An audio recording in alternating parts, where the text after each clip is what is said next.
in this video we will be looking at the probability of multiple events.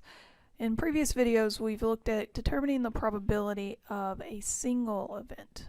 So for example, we talked about the probability of flipping a heads on a coin.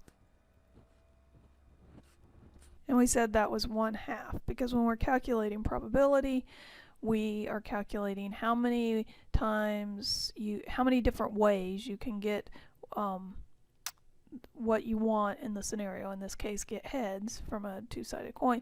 And then the denominator is how many total options, all the various options for the scenario. So in this case, if we're flipping a coin, there's two sides to a coin, so there's 2 total options. So that gives you 1/2. We can also express that as 0.5 or 50%. But what we're going to look at now is the probability of multiple events. So for example, what's the probability of flipping a coin twice and getting 2 heads in a row? So doing that is a little bit different of a question. So we're going to look at that, and I'm going to start out by kind of drawing out all the options using a tree, and this is to help us see what's going on so we can then develop a more efficient mathematical approach to determining the probability of multiple events. So if I were to flip a coin one time, my options are that I would get a heads or I could get a tails if I flip it once. So this, we'll say that's one flip. Now if I flip it again, I have an option of getting a heads or a tails. No matter how many times I flip it, it's always going to be a heads or a tails. But what we do when we're considering the probability of multiple events is it depends on the sequence of the flip. So it's not just that I have the option of a heads or a tails the second flip, but you want to consider them in sequence. So if I got a heads on the first flip, then for that heads I have an option of a heads or tails for the second flip. If I got a tails on the first flip, I would also have the option of heads or tails for the second flip. So in terms of the sequence, there's 4 distinct sequences when flipping a coin twice. You could get a heads on the first flip and a heads on the second flip. You could get a heads on the first flip and a tails on the second flip. You could get a tails and then a heads, or a tail and a tail. So there's 4 total sequences. So when we're developing the probability of flipping a heads twice in a row, we have our same idea of a fraction. The top number is how many ways that scenario happens, and so based on this list here, that scenario happens once. We got a heads for the sequence both times, one time. And there are 4 total possibilities as far as how that could all play out given the sequence. So when we're talking about the probability of flipping 2 heads in a row, that's going to be 1/4. Now, we can ask the same question about, okay, what's the probability of flipping 3 heads in a row? So what I need to do for this question is essentially extend my tree out to a 3rd flip. But for each possibility that came out of the second flip, that will now branch into 2 options. So for my head-head sequence, the 3rd one could be a head or it could be a tail, and then so on. And so as you look at this, what you might notice is that for each option that we had for the second flip, we're going to split each of those into 2 because we have 2 options for the 3rd flip. And so we essentially double how many sequences we have now. If we look at the top part of our tree here, we could have a sequence that's heads, heads, heads. We could have a sequence that's heads, heads, tails. We could have a sequence that's heads, tails, heads, and so on. So then for the bottom part of the sequence, we would have all those same options, except our first flip is going to be a tails. That gives us 8 total possibilities. So if I was to determine the probability of flipping heads 3 times in a row, my denominator is going to be an 8 because I have 8 total sequence of events. and there's only one of those where I get all 3 heads. So it's 1/8. Now again, this isn't how we want to figure this out in general. We're doing this so that we can figure out a pattern and then use that pattern to develop a more efficient mathematical process. So what we saw, stepping back and considering what the pattern may be, is the first time we flipped a coin, we had 2 options. And then for each of those 2 options, they split into 2 more options because there's 2 chances every time you flip a coin. So we essentially take that times 2, and that gives us the 4. And then it splits again, so we're going to take it times 2 again, and that gives us the 8. And the reason why it's splitting is because for each option of the second flip, we have 2 options that build off of that or branch off of that, which creates that doubling. Now this is not saying that when you have multiple events, each time you're going to just double it. The reason why we're doubling it is because we're flipping a coin, and a coin has 2 options. Let's say I was rolling a die. So just your basic 6-sided die would have 6 options for the first branch. So the 6 sides give my 6 options. But then if I roll that again, each one of these will splinter out into 6. I'm not going to draw that all out, and hopefully that helps you see the inefficiency of drawing out these trees to determine this stuff. But the moral of the story is that I have 6 options at this level, but if I branch each of those 6s, I'm going to take that times 6 to get how many options I have at the next level, and so on.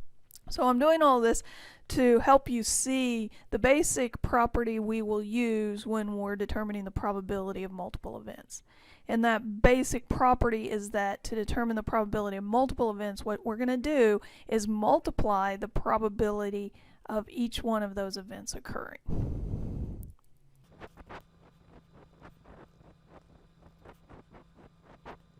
To find the probability of multiple events, you multiply the probability of each event. So what we're going to do now is an example where we look at this, and we're just going to do the same thing we already did, but using this property where what's the probability of flipping a heads 3 times in a row.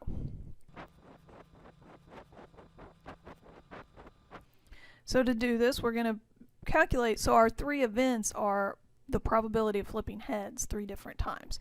So the probability of flipping a heads the first time would be the 1/2 that we've seen in previous videos.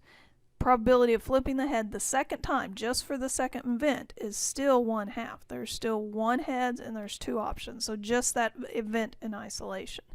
The probability of flipping a heads the third time on that third event in isolation is still 1/2. Now if we multiply that up, multiply across the top you get a 1, multiply across the bottom you get an 8, and that's the 1/8 we saw earlier. So the probability of the sequence of events of a heads, and a heads is 1/8. So if you're talking about any isolated occurrence of the event, it's the same old probability we've done before. But when we're talking about probability of multiple events, we're asking ourselves the likelihood that the sequence of events occurs. To do that, you multiply up the probability of each individual event. Let's do some more examples to see how this plays out in different scenarios. Okay, what's the probability of flipping a heads on a coin and then rolling a 5 on a die? Well, the probability of flipping heads would be the 1/2. The probability of rolling a 5 is there's 1 5 on a die, and there's 6 total options, so it's 1/6.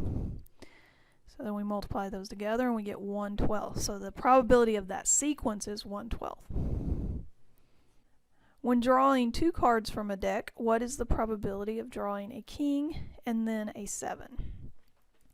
So there's something subtle going on here in that we haven't seen in our previous example. So first of all, the probability of drawing a king, there are 4 kings in a deck and there are 52 cards, so that's 4 out of 52. Yes, that reduces to 1/13, so if you went straight there, that's cool, but I like to keep repeating that basic definition of probability, which gives us the 4 out of 52. The probability of drawing a 7 out of a deck, well, there's 4 7s and there are 52 cards. But this is the subtlety that I was going to get at. There's a question here of when I draw the king, do I hold on to it or do I put it back in the deck before I draw the 7? If I put it back in the deck and then try to draw the 7, then these are the two probabilities I want to multiply together. If I hold on to the king and then draw the 7, then I no longer have 52 cards in the deck. I have 51 cards in the deck. And so that affects my probability. The mathy way of saying this is, do we do it with replacement or without replacement? And I think that's a weird way of phrasing it, frankly. But it's this idea of when I draw something, do I replace it back into the deck before I do the second event or the third event and so on? Or do I hold on to it? So for our purposes, let us assume we hold on to the king after we draw it. So that would give us 4 over 52 times 4 over 51. Again, the kind of the mathy way this gets said is without replacement.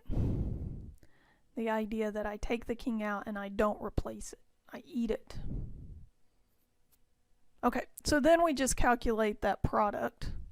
That's going to give us 4 over 663. We would have a different answer if we did it with replacement, where we put it back in the deck, which is just a weird way to draw cards. One of the things I want to do now with this example is highlight the idea of multiple events, because at this point, well, previously you had only done probability of one event, and now we've got multiple events, and now that we have both of them on the table, oftentimes students get confused about which one is which. So right here, what makes this a multiple event is that we're drawing 2 cards, not 1 card. We have seen similar questions to this, but it was a single event question. When drawing 1 card from a deck, what is the probability that we draw a king and a 7? So here we're drawing 1 card. That makes it 1 event, which also means that when I'm building my probability, I'm dealing with 1 fraction. Now, if I'm drawing 1 card from the deck, there are 52 total options in that deck. And then the question is how many options would satisfy the condition that it is a king and a 7? And this is where people can trip up because they're like, that's not possible. And that's absolutely right, which means there's no options in the deck that will satisfy that, which means it's a 0% probability or just 0. But what I see happen a lot with this question is that because of the and, students will interpret this as the probability of multiple events. And because then it doesn't have this 0% probability. So just make sure you're tracking whether or not it's 1 event or 2 events. If it's 2 events or 3 events or 59 events, that's where you're multiplying up separate fractions.